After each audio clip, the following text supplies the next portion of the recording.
Uh, Thanks, Olivia. Appreciate that.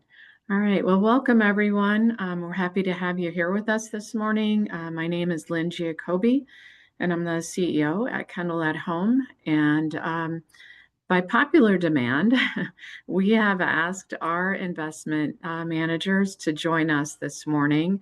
I think, in times of uncertainty and volatility, people are raising concerns about their finances, about security and safety and the future. And we thought that it might be a good time to introduce our team and help people understand how uh, Kendall at Home manages its investments. It's not the Wizard of Oz behind some curtain. It's not Karen and I sorting that out. We actually have a team of professionals who know this business and have expertise and aligned values with Kendall at Home. And so we're really proud to introduce our team from Sequoia, who are serving as our investment managers at Kendall at Home and working closely with our board of directors and our finance committee and managing this very important process with us. So I'm going to introduce the Sequoia team and I'm going to turn it over to them. I'm going to start with Jim Weaver, who is the Senior Vice President and Wealth Advisor, and who's been probably the first person we've been connected with at Sequoia now for quite some time and has brought the team along. Ashley Mays is a director and wealth advisor who works specifically with Kendall at Home as well. And Scott Berry is a vice president and portfolio manager who's joined our team as well. So I'm going to turn it over to them and let them share a little bit about Sequoia, their relationship with Kendall at Home, and their experience in this arena. And I'll also introduce to you Karen Graham, who's our CFO, who I do not see on the screen right now, who'll also be sharing a little bit about Kendall at Home with you. So, Jim, I'm going to turn it over to you and your team, and you guys can get us started. Sure. I guess each one of us will introduce ourselves just briefly about our background, and then I'll turn it over to Ashley to kick things off. I'm Jim Weaver. As Lynn mentioned, I've been working with Kendall here for a little while now. I'm very pleased to be a part of the Kendall team and serving Kendall and all of you. I have 38 years experience, and I'm a wealth advisor on your team. And I'm Scott Berry. I joined Sequoia in 2016. Like Jim, I've been in the industry a long time. I've been in the industry for about 30 years. Most of my time has been spent analyzing and managing investments. And prior to joining Sequoia, I was with Morningstar for 10 years. So kind of learned the ropes there. And I am Ashley Mays. I am a director wealth advisor at Sequoia. A little bit shorter timeline than Jim and Scott. Been with Sequoia for just about 5 years into my career. I'm a certified financial planner as well. And so first, I kind of want to introduce Sequoia and who we are. So we are a registered investment advisory firm, founded in 1991. We now have 22 billion assets under our management. Jim, Scott, and I are just 3 individuals here at Sequoia, but we have a large team behind us. So we have over 380 individuals who we have access to, who we work with on the day-to-day, who are all very smart people, people who are experts in different areas. And so you can see here up on the screen that we use a team-based approach. So we are, working with Kendall at Home on a day-to-day. We work, individually as a team with the 3 of us, but we have access to the rest of our team here at Sequoia, and it really is a team approach. We can go, to any of our colleagues and work together and collaborate, which is unique in the industry.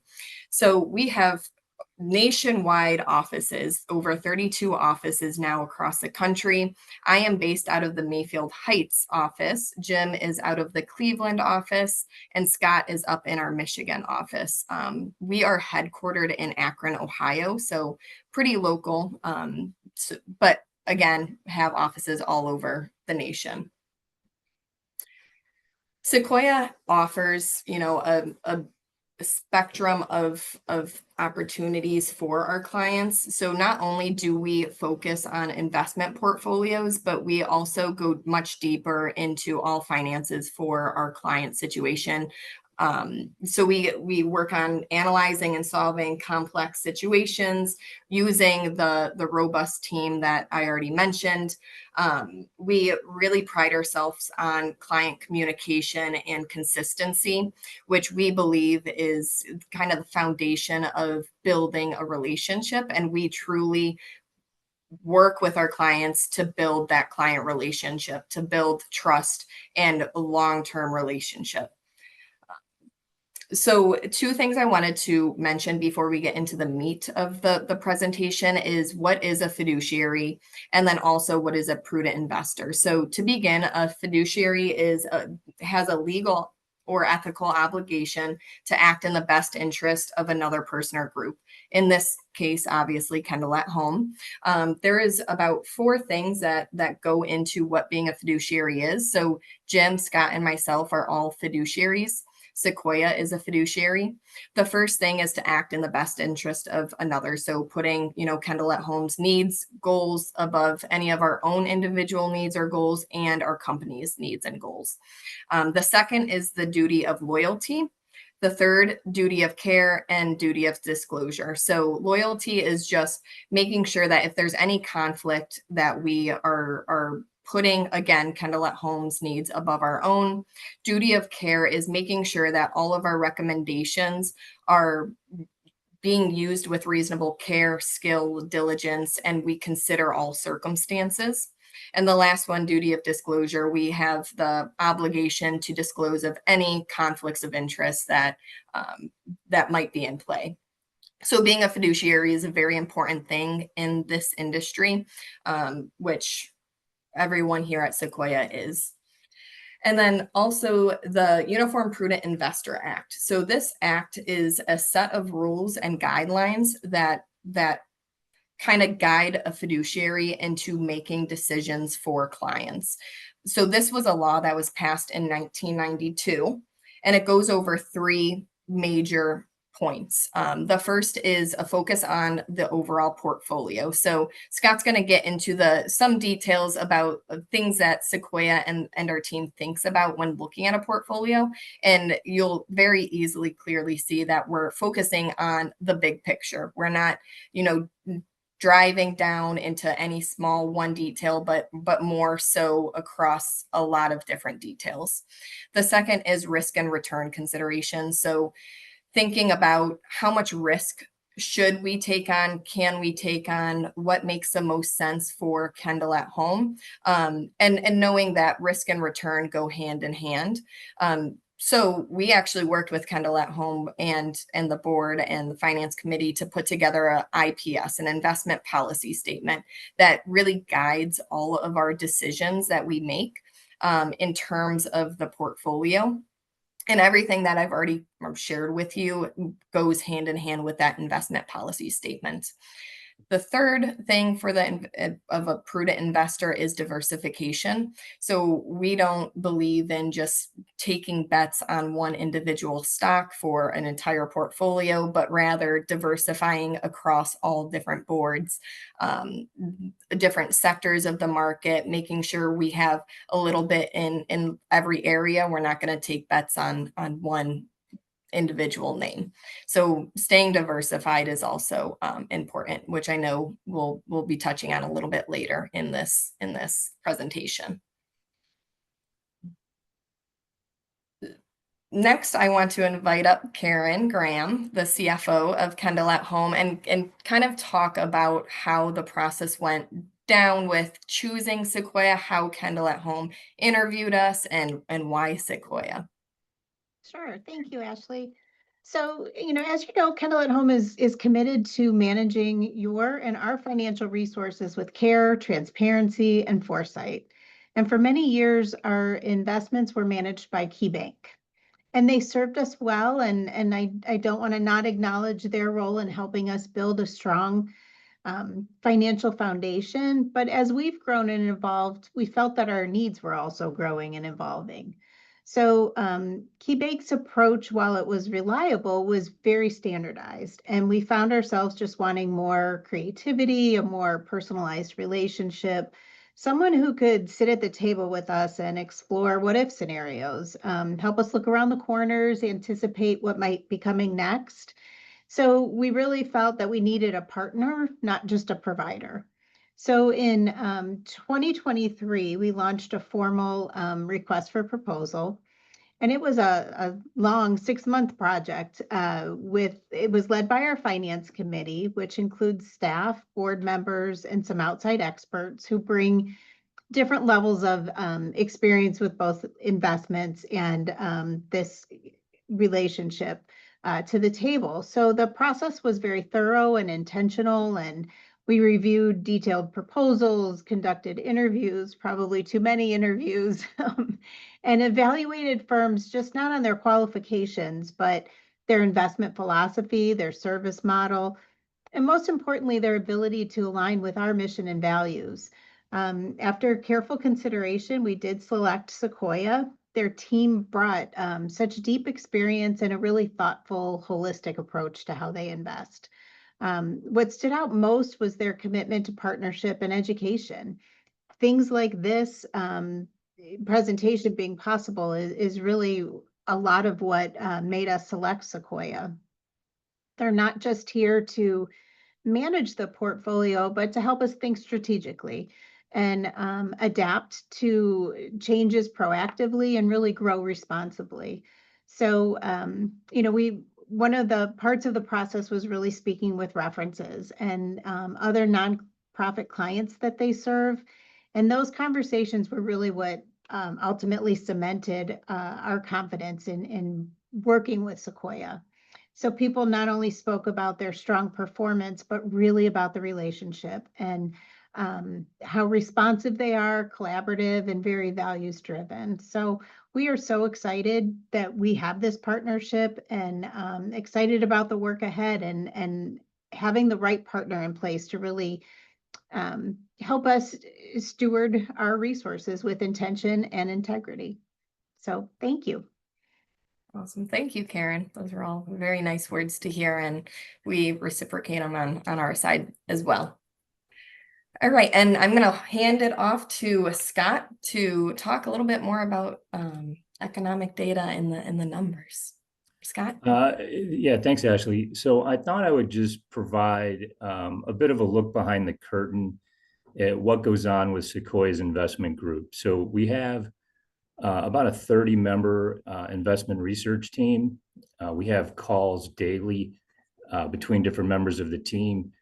And every 2 weeks, we put together a slide deck that typically has 60 or 70 slides that includes all of the data and all the discussion points and our outlook, kind of everything we could possibly be thinking of in the investment universe, just to let everybody know where we are, where we stand, what might be coming. So we start with this initial slide that shows outlook and discussion points. And this is a couple of weeks old, so it's a bit dated. But at this point in time, we were more worried about the bond market than the stock market. We'd kind of moved away from the initial tariff-related worries when the market moved lower in April. This is more moving into May and June. The stock market has recovered, but where are interest rates, where are bond yields, and what does that mean for the market? We were also coming through the end of the first quarter earnings reports, which had come in ahead of expectations. So that was positive, but on the negative side, the forward growth expectations had been revised lower. So we had some competing factors on the stock market that we were looking at. We also had, moving on to the next slide, thanks, Ashley. We also had and continue to have kind of two competing forces out there. We have soft data, which is opinion and outlook and numbers that are kind of subject to bias. And then we have hard data, which is economic growth, jobs numbers, employment reports. And the soft data has been very soft, as I'll show in a couple of slides, but the hard data has been nice and steady. The jobs market has been steady. The housing market has been okay. Housing prices have held up. So we're trying to see, okay, how do we play one versus the other? And are these outlooks that we're seeing, these forward-looking outlooks, are they going to be more accurate than what the hard data is showing? So if we go to that next slide, this is a perfect example. This is the University of Michigan inflation expectations during the next year. This is the survey participants expect inflation of 6.5% over the next year. Currently, inflation is closer to 2.5%. And the stock market and bond market expect it to stay within that 2 to 3% over the next year. So expectations are kind of getting away from the reality of the situation. And then the next slide shows consumer confidence. And we see here too that the consumer isn't confident at all in what's going on with the economy and with jobs and with inflation. So the consumer is very negative at the moment, but at the same time, when we do look at jobs numbers, they look okay. So we're looking at, like I said, competing numbers here. The next slide will show the actual inflation. You can see where it was. A couple of years ago, we were at 9%, and now we're down to 2.6%. And we seem to be flattening out right around this 2.5% number. CPI and PPI came in over the last week or two, and both came in slightly lower than expectations. So that was a positive. Obviously, we're still focused on the tariff situation, and we don't expect it to go away anytime soon. That initial Liberation Day numbers, if you take everything and average it all together, we were coming out to about a 20% tariff rate coming out of that early April announcement. Now we're thinking it's more going to settle in at 10% as kind of a baseline. And hopefully it's a bit lower than that. At 10%, we think that number should be manageable for the stock and bond markets. If we get back to that 20%, which is still a concern, we could see the stock market slip a bit, and we could also see the bond market slip. That next slide shows how volatile the market has been since the first of the year. If you only looked at your statements quarterly, you would have seen very little movement at the end of March. And now that we're near the end of June, you'd see very little movement at the end of June. But that dive that we saw in early and mid-April was extreme, with the S&P 500 and NASDAQ dropping 15 to 20%, NASDAQ even more than 20%. So we have had this extreme swing in the markets. Thankfully, we've recovered all that lost ground, and the stock market is now up a little more than 2% since the first of the year. Bonds are also up about 2%. This slide shows where we are with GDP. We had a negative print in the first quarter.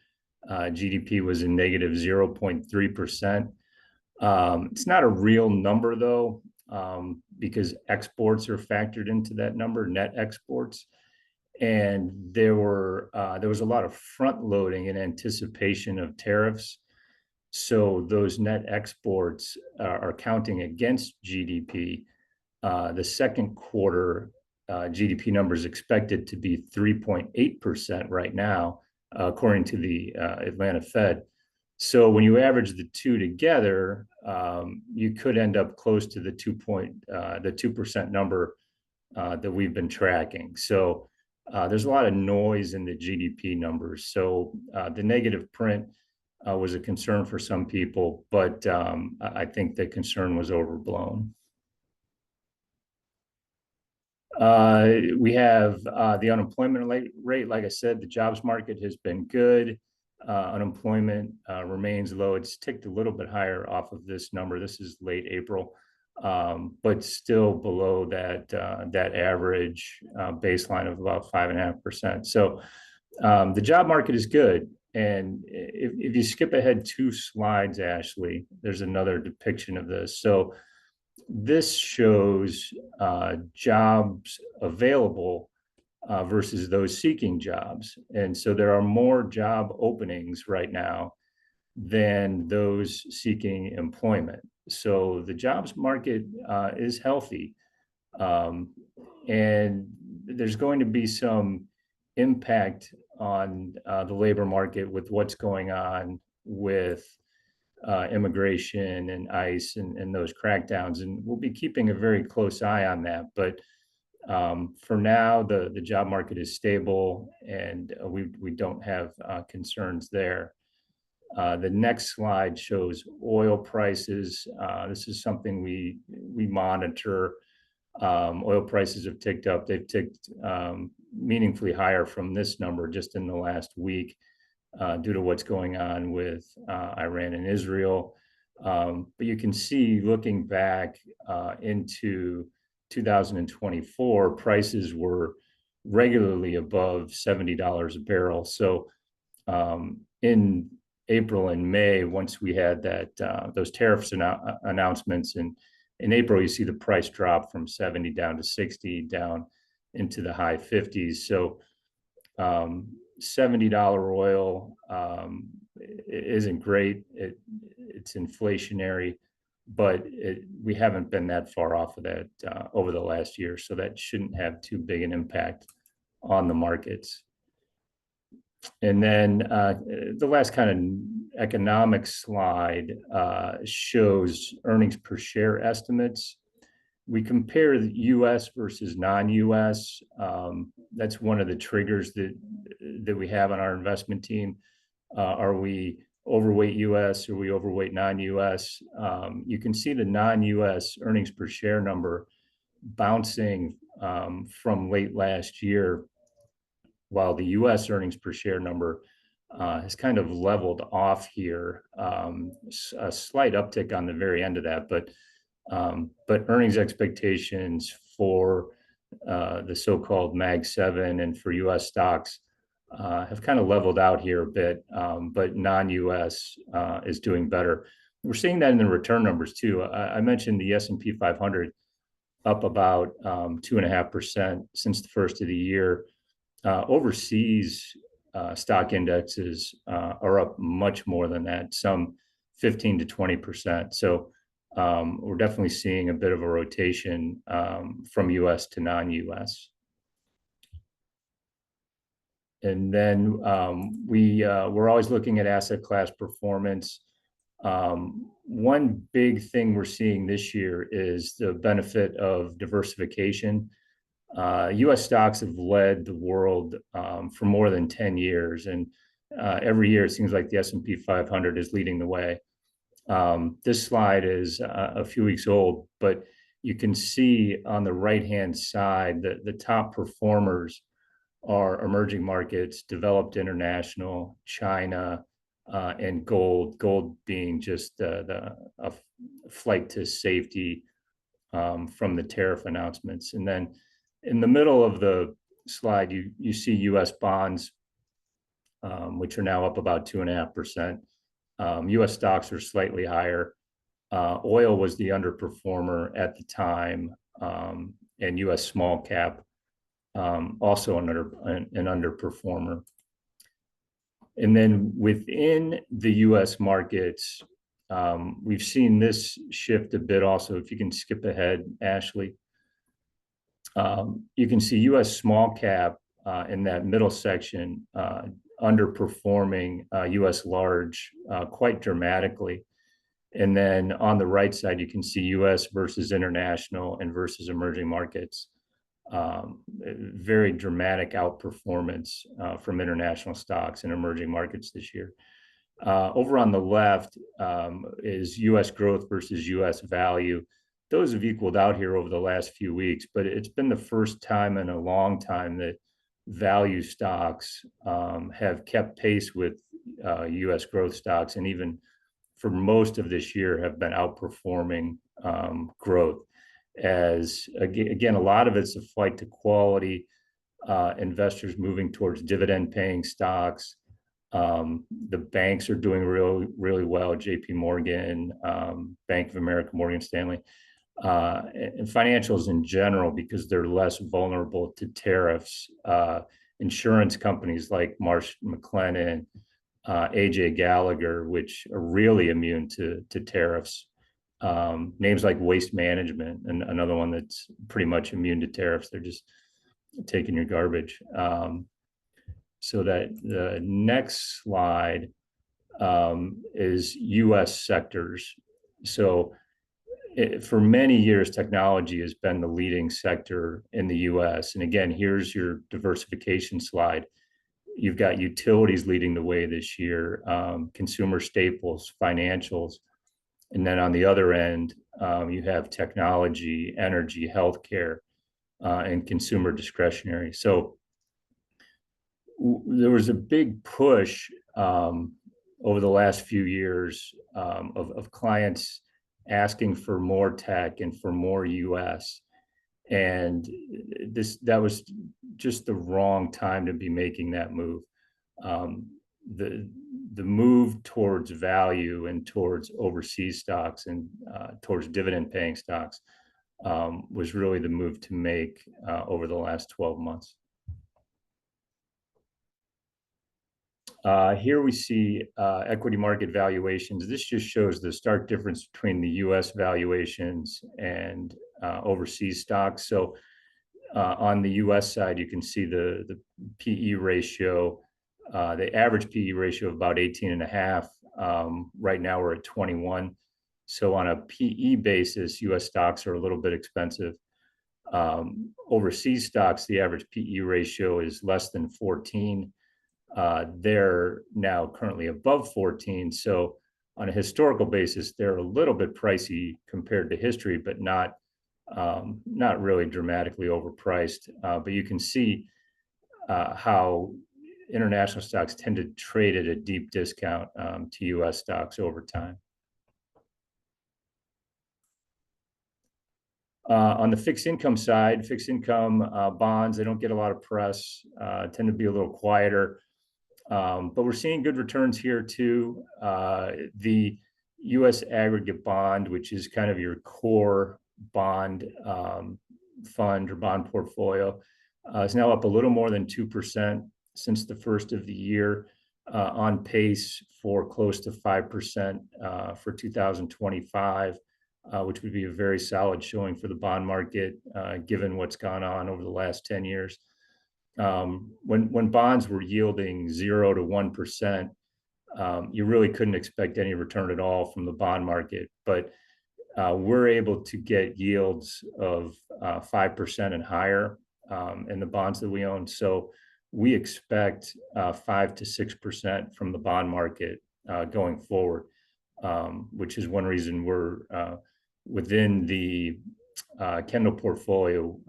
We have about 40% exposure to the bond market, because we do expect that 5 to 6% return with less risk than we get in the stock market. Here we see U.S. Treasury rates. They've been hanging right around 4.5% for the last few weeks, going back to, even if we go back to a year, they were around 4.5%. So that's kind of been near the high mark. Once rates get over 4.5%, we start seeing an impact on stocks. Investors start shifting from stocks to bonds to take advantage of that guaranteed rate. So we're keeping a close eye on that. Less than 4.5%, it seems to have very little impact on the stock market, but that 4.5% is a key level that we're monitoring right now. And it kind of transitioning over to Jim here, we stay pretty much fully invested with the portfolios that we manage. We don't try to time the market. We will make adjustments between US and non-US, between stocks and bonds, but not dramatic changes. So if the prescribed allocation is 60-40, we may take the stock allocation to 63, 64, 65, but we're not going to go higher than that without having a conversation with the trustees, with the clients, about why we think we should go higher than that. We find a allocation that suits the client's return needs and expectations and risk, and we try to stick near that mix while adding value with these small changes. And sticking with the fully invested theme, this last slide shows the drawdowns that we see on an annual basis. So the red numbers show you the top to bottom for the stock market in each calendar year. So in 25, top to bottom, the S&P 500 declined 19%. And you can see the red, there's red all the way back to 1980. But you can see from the gray bars, most of the calendar years end up nicely positive. The best example of this is 2020.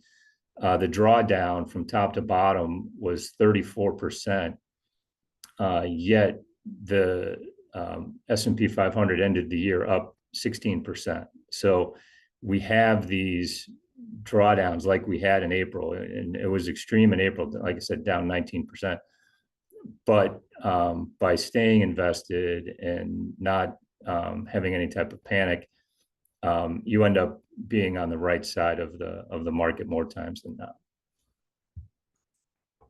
All right, Jim, I'll hand it over to you. Sure. Thank you, Scott. Ashley, if you could page, oh, there you are.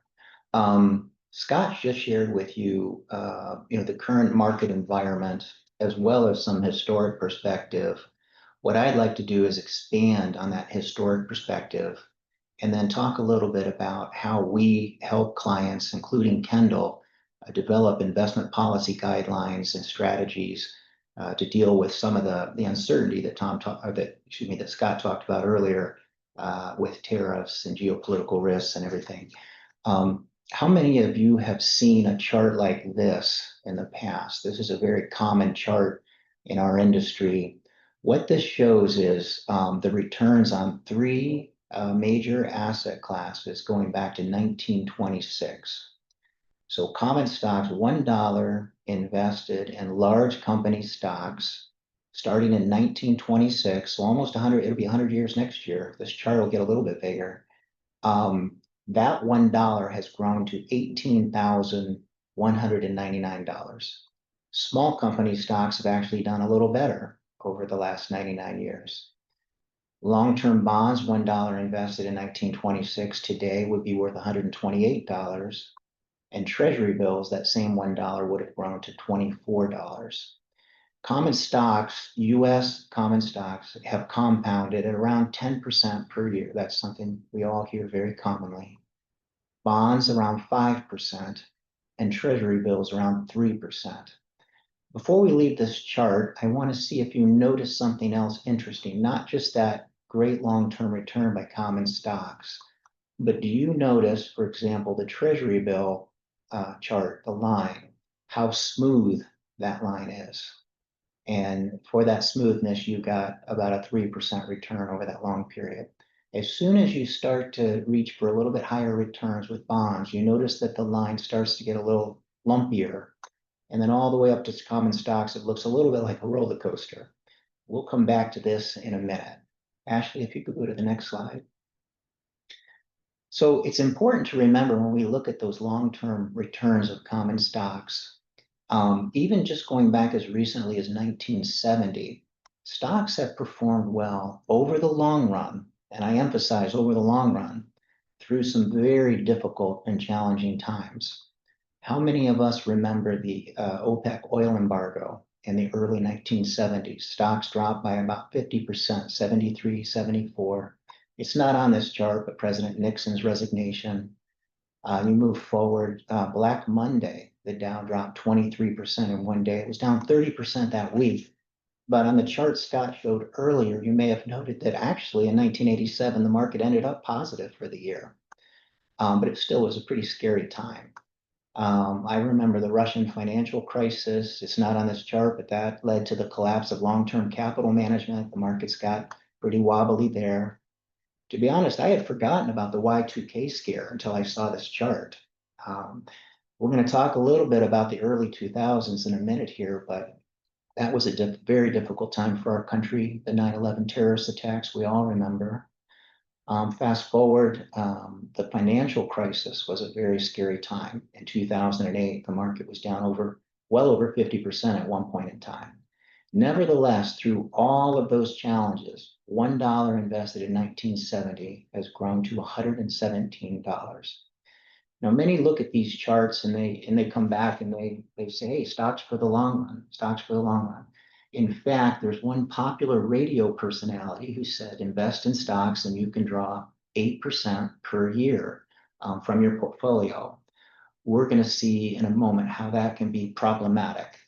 Actually, if you go to the next chart. What those long-term charts often overlook is that to get that 10% return, I mentioned the roller coaster a little earlier, it's a very, very bumpy ride to get 10% return. In fact, over these last 99 years, that 10% average return of common stocks, the annual return, the annual calendar year return has only been within 2% of that 10%, just 6 times. Scott pointed out to me that we've not had a calendar year return in the high single digits, 6 to 10% since 1992.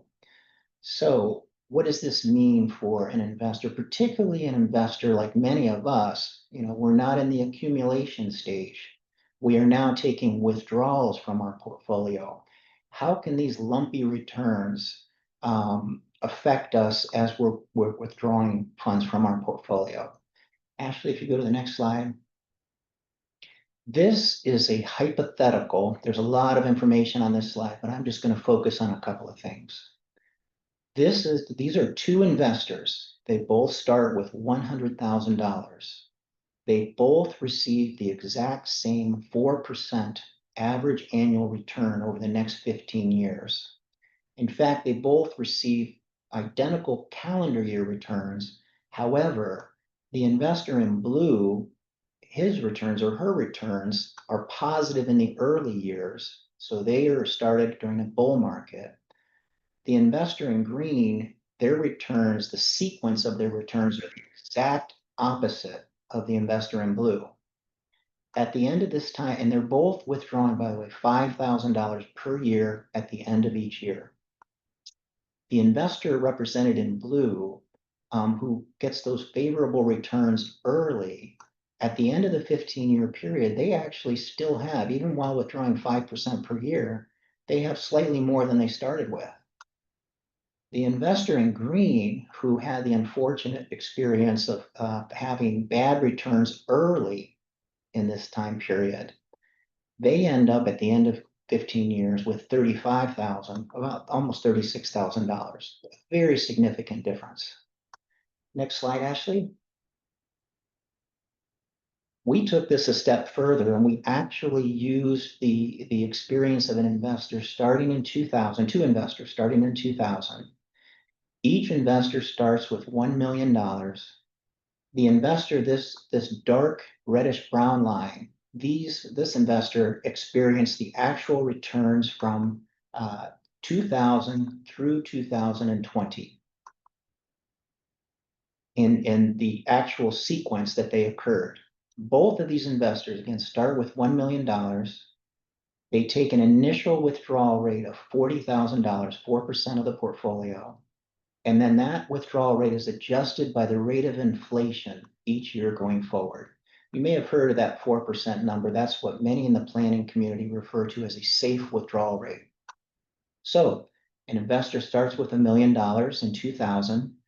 They withdraw $40,000 in year 1, and then each year thereafter, they raise that $40,000 amount by the rate of inflation. This, if you recall in the earlier slide, 2000, 2001, and 2002 were 3 negative years in a row. So this investor they would have invested in the S&P 500 and taken those withdrawals as we elaborated. At the end of the 20-year period, they would be down to $508,000. Again, that's a 20-year period. They're still within that safe withdrawal. They haven't exhausted their portfolio. But what if we reversed those returns and the investor with $1 million would have received the more favorable returns we achieved in 2023, 2024? Those early positive returns would have gotten them off to a good start.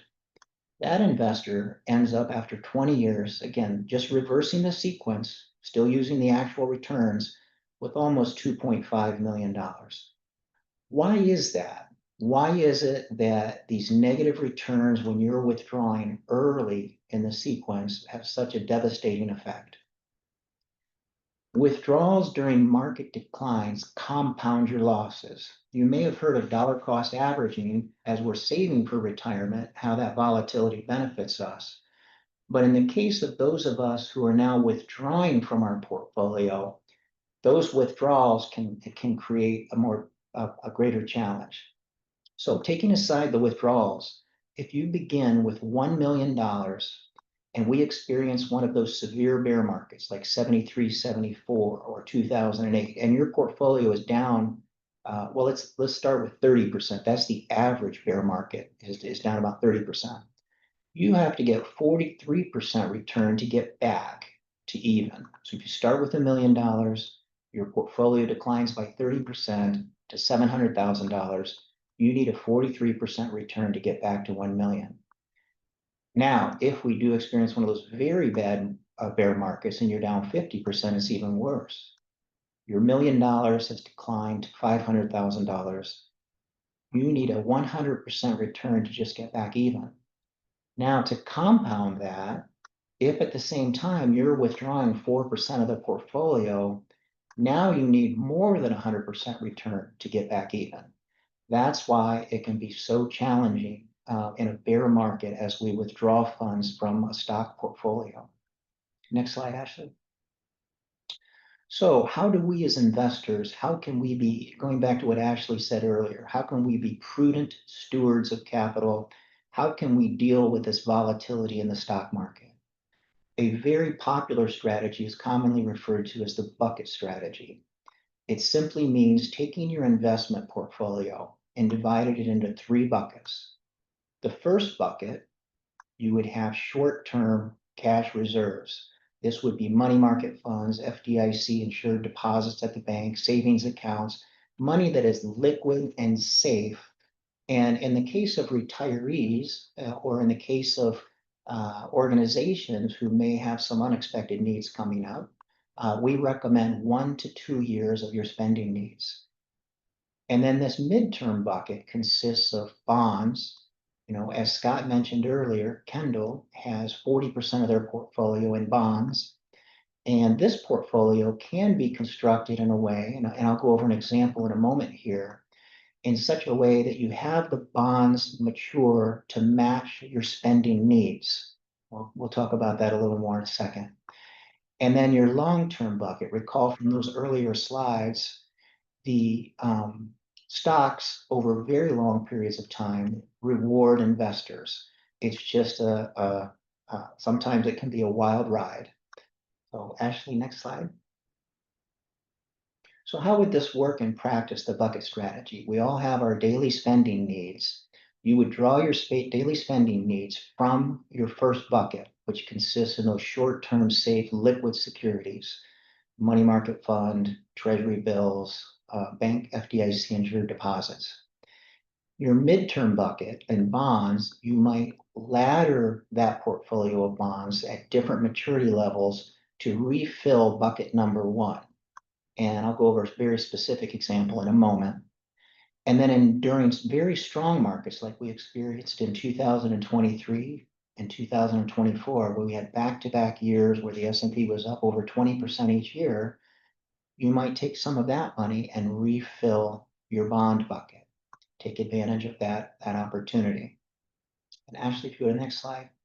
So here's an example. Let's say there's an investor, and they've determined that in addition to their Social Security, annuity income, a pension, whatever they have, they've determined that they need to draw $60,000 each year to help with their annual spending.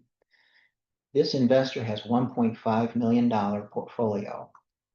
That to meet that $60,000 requirement, they might have $120,000 in liquid reserves, readily available, safe cash equivalents. And in this case, we have the investor ladder out in such a way that that $60,000 annual spending need, there's a bond that matures each year out for the next 10 years to meet that need.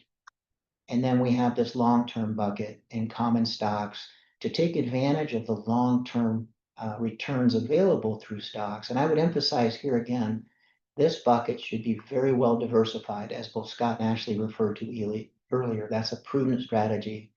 It should be diversified geographically, by company size, by value or growth, all of those things. We want diversification here. When we constructed this portfolio, as it turns out, it was exactly 60% stocks, with the rest being the other 40% being in bonds and cash equivalents. Since 1950, this type of portfolio has not experienced a negative return over any rolling 5-year period.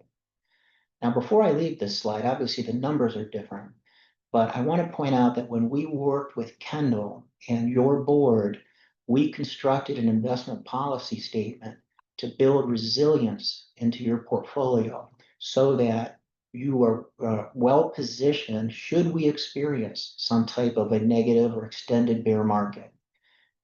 We have in the Kendal portfolio, Kendal has a very significant cash reserve, not just for market uncertainty, but also for any unexpected changes in the cost of care. As Scott alluded to earlier, 40% of the portfolio is in a diversified portfolio of high-quality investment-grade bonds. And then you still have a significant portion of the portfolio allocated to stocks, a diversified portfolio allocated to stocks for the long run. So each client is different, and I want to stress this bucket strategy is a framework. It's not a prescription. Every client's different. A couple of things we didn't touch on here is what if some of your portfolio are in tax-deferred investments? In that case, perhaps we want to use Treasury inflation-protected bonds inside this midterm bucket. We might want to look at tax-appropriate money market funds for a high marginal tax bracket taxpayer. So this is just a framework and a way to approach portfolio construction. It's not a prescription in detail. The other thing, in my experience in talking to Scott and Mike, most clients don't build this midterm bucket out as long as 10 years. Usually we see something more in the 5 to 7 year range. A lot of it is, depending on the client's comfort level, how well they sleep at night, but also knowing that the average bear market lasts about 12 to 13 months. We have to be careful with averages because sometimes, it takes quite a while to return to get back to where we were. 2000 through 2010 is a case in point. The market experienced those really 3 tough years early on. It had just about recovered when we had the 2008 financial crisis. So this is situation dependent on each client. And Ashley, if you go to the next strategy or the next slide. This is just some of the benefits of the bucket strategy. You have that liquidity, the funds are there when you need them. And I would emphasize again, the first bucket should be in very safe investments. Likewise, the middle bucket you should emphasize safety. You're taking enough risk in bucket number 3 with stocks. We want the money to be there when you need it. Probably the most important thing I'll share on this slide is the second thing here, where it talks about diversification and stability. What the bucket strategy really is simply matching maturities to your spending needs. You know the money is going to be there when you need it. This can allow you to sleep better at night, knowing that no matter what happens in the market, we know we live in a very uncertain world. And how do you protect yourself against that? And a strategy like this, where you match the maturities of your portfolio to your spending needs, can be a great help. And with that, I'm going to turn it back over to Ashley to open it up for Q&A. Awesome. Thank you, guys. I did see a question in the chat from James asking, how do you as a fiduciary define conflicts of interest and provide an example of such a conflict of interest by a financial firm? And I would be happy to take this one. It's really anything that could put our personal interests ahead of our clients. So if there's anything in the gray area that a decision's being made, if a decision goes down path A and it might be better for the advisor or the advisory firm versus the client. So a prime example of this in our industry is how we charge. So how do we get paid? How does Sequoia charge clients?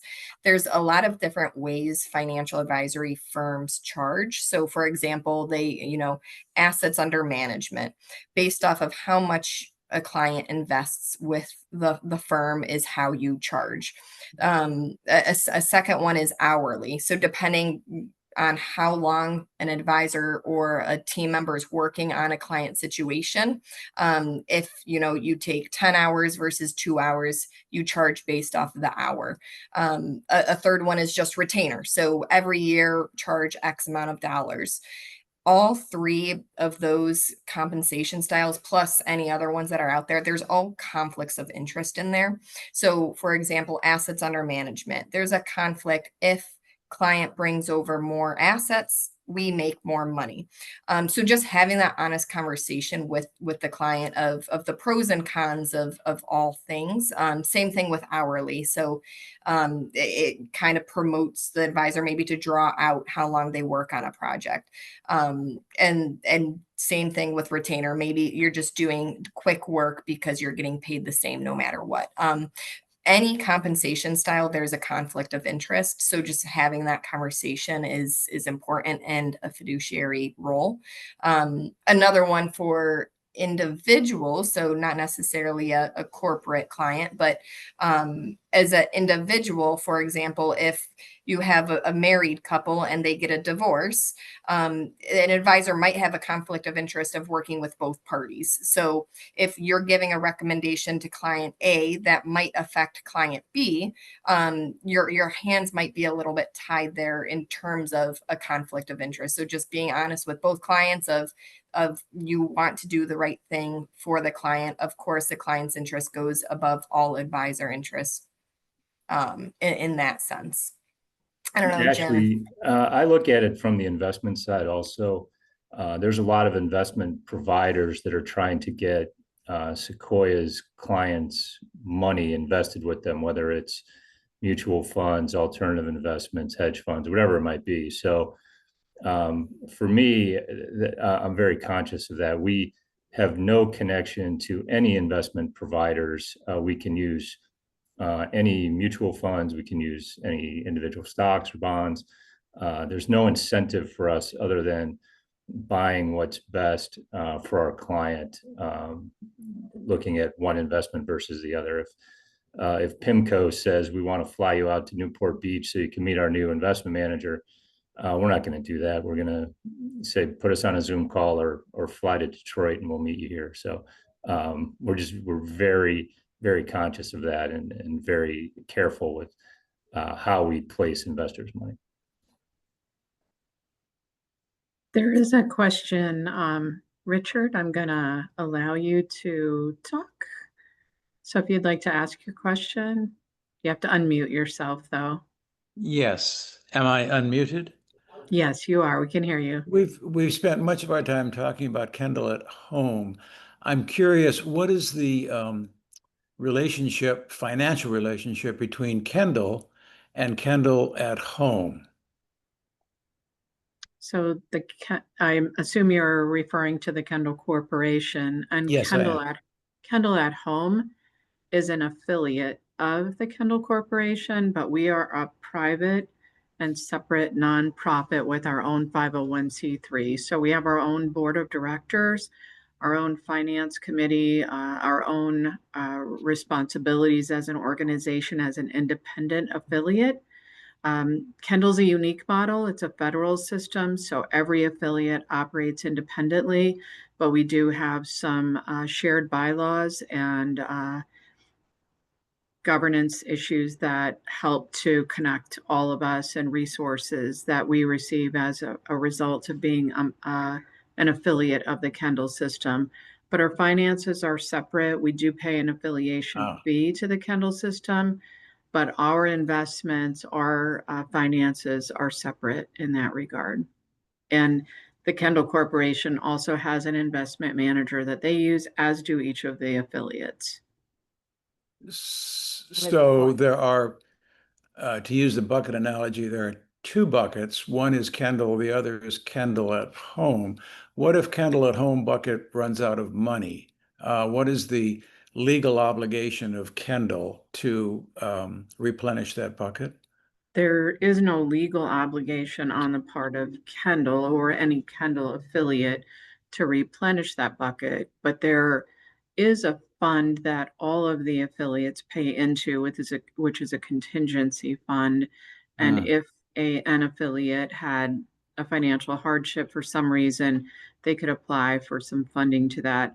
The Kendal Corporation isn't going to bail anyone out of a bankruptcy or address those kinds of things. But if there were some financial issues, an affiliate could apply for a loan from the contingency fund to help support them through some difficulty or hardship. Okay, so if we were to join Kendal at Home, Mm-hmm. the only financial resources we could look to would be Kendal at Home's individual income and assets and an application to the contingency fund. Is that correct? Right. Okay, thank When you. someone's looking at joining Kendal at Home, yes, you would not be looking at the Kendal Corporation's finances to support Kendal at Home. That isn't how our system works. Okay. All right, thank you. Thank you. Thanks for asking. Any other questions? I did see a few. Yeah, I more. see a question Yeah. on the what happened to the value of the bond portfolio in 2022. Our relationship, the Sequoia relationship with Kendal started in 2023, so I don't have as much detail on that as you might like, but 2022 was a pretty terrible year for the bond market. The bond market as a whole lost on average a little more than 10% if you're just looking at a core bond mutual fund. Our Sequoia bond portfolios fared a bit better than the market, but there was really nowhere to hide in 2022. So I'm guessing that the bond portfolio for Kendal was negative in 2022 also, but we might be able to follow up with more detail there. What do you think of structured CDs as a way to park cash? We're not using structured CDs currently. With the cash that we're parking, we're able to get a yield of 4 to 4.5% with complete liquidity without any complexity at all. So we like that yield that we're getting. The Federal Reserve's on hold for now. They're not expected to cut rates dramatically anytime soon. So that 4+% return that we're getting on a money market should hold up for some time. And we'll have plenty of notice if that's going to drop. But structured CDs tend to have a little more complexity to them. They tend to be less liquid. So since we're able to get a really nice yield on cash without it, we're okay. Not in those at the moment.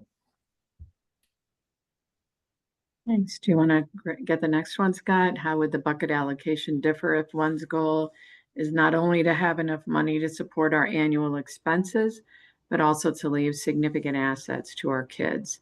In other words, even though I'm 77, we might have a longer time horizon than my longevity.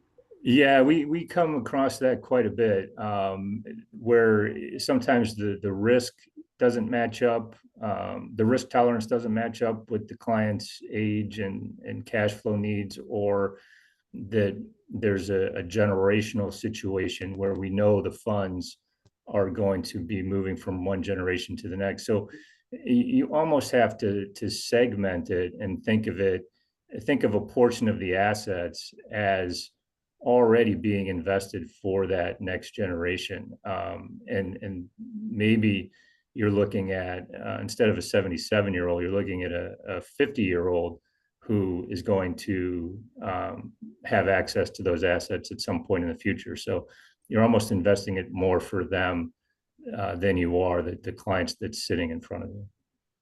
I would only elaborate on that a little bit, Scott. That Bud, you're 77 years young, and what we do is we can do an extensive analysis. That's what I think I mentioned earlier. We don't have a cookie cutter approach. It's very customized. So we would run, the fancy term for it is a Monte Carlo analysis, and say what level of capital is sufficient to support Bud for the rest of his life.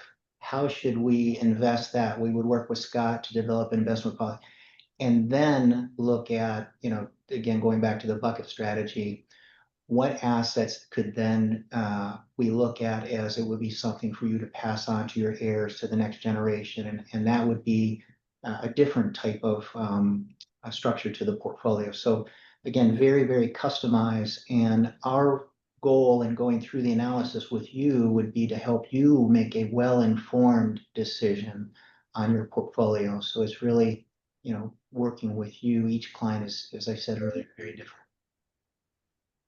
So I see the next question. Are there alternative investments in the Kendal at Home portfolio?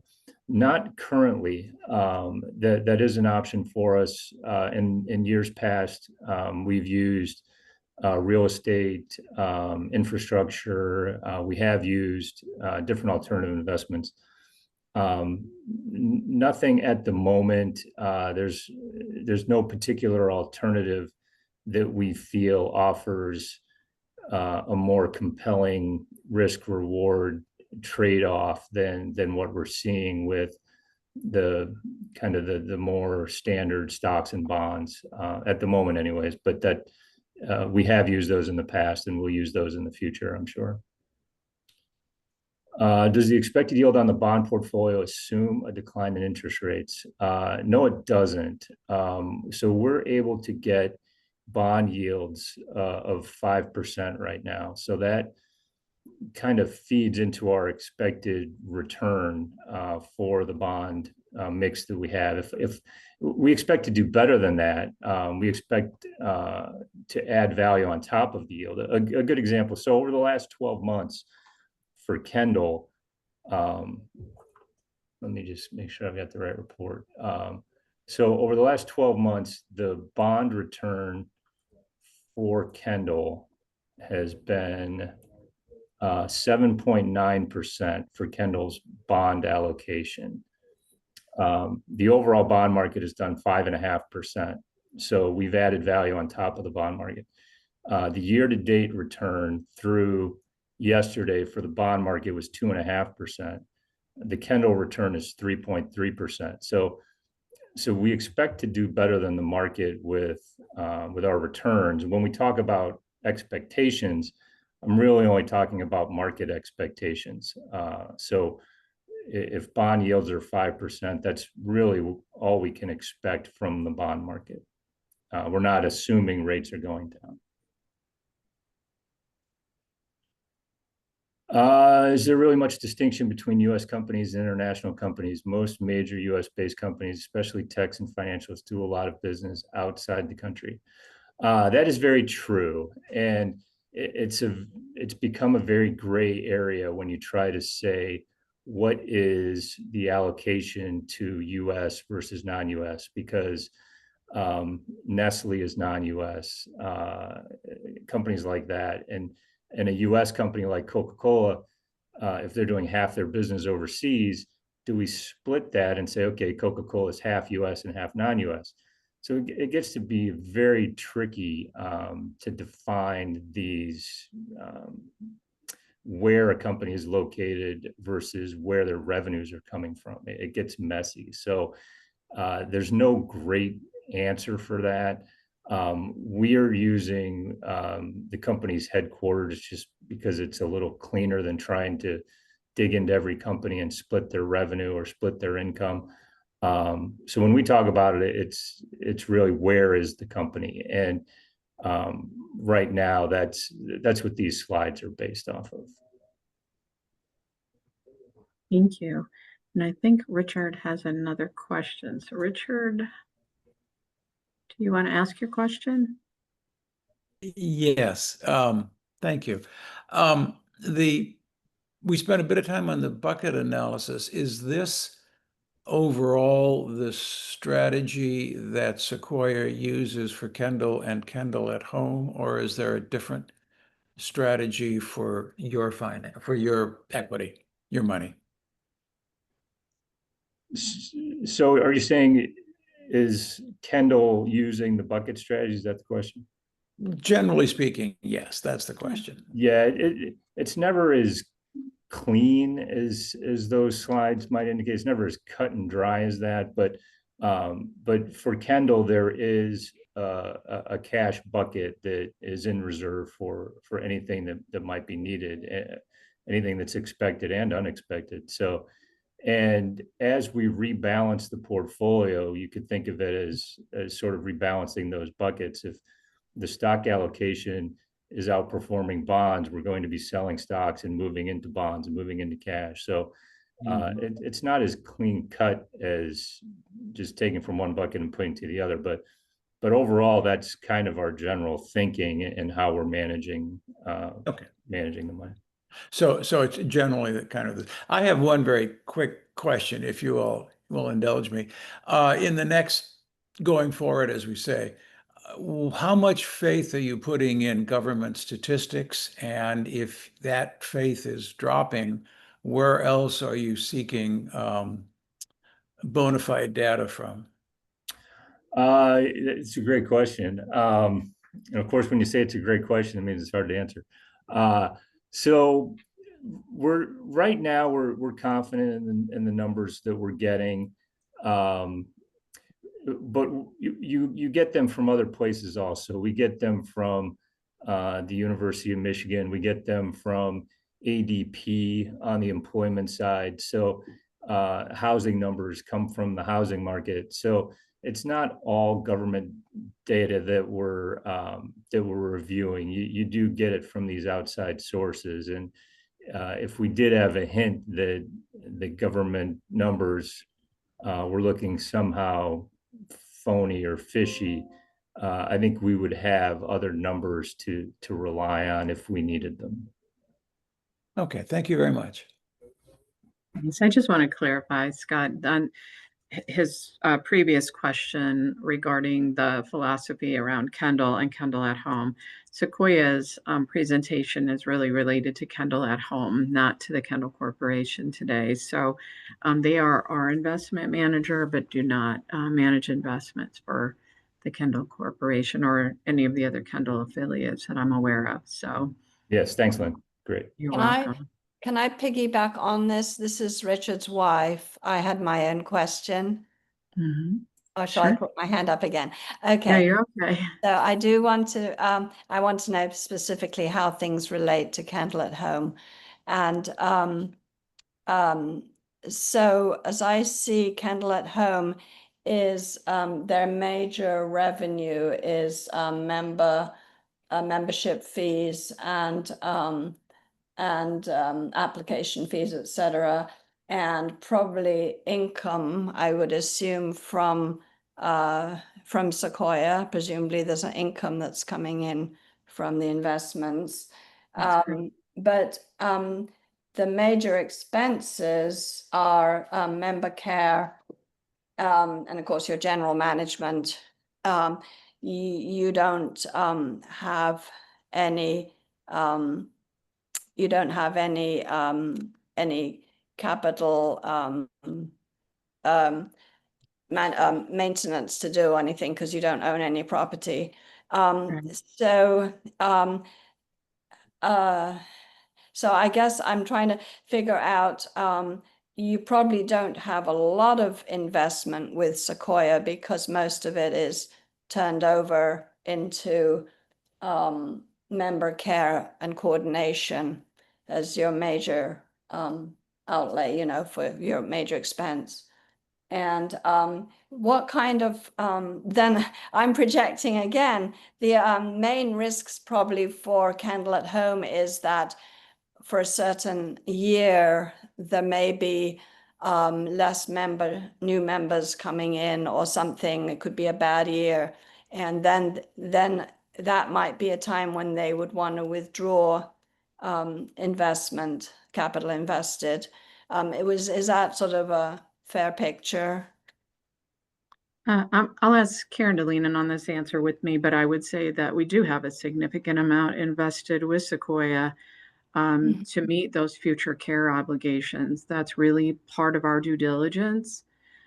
So minimizing risk as part of our underwriting process when a person applies into the program, they have to meet certain criteria. One, we want to make sure that this program is affordable to them over their lifetime, and that they will be able to support their membership with their assets and income. And we also are evaluating health conditions. So if someone is at high risk, we don't assume the risk of providing their life care. So that means that they might not qualify for a care coverage plan, which means Kendal at Home would not be taking on the risk of paying for their care. So we try to minimize the risk in all of the areas that we can. But the reality is that someone may come into this program healthy and independent today. And for some of our members that came in 20 plus years ago, they may be consuming a high level of care today. And that's managed under our agreement with them. So what's the level of coverage that they have in place, and what do we cover in terms of those expenses as they need care or their care needs increase. But we need to make sure that we have the dollars to cover those care costs today. And Scott just mentioned how that cash situation is handled.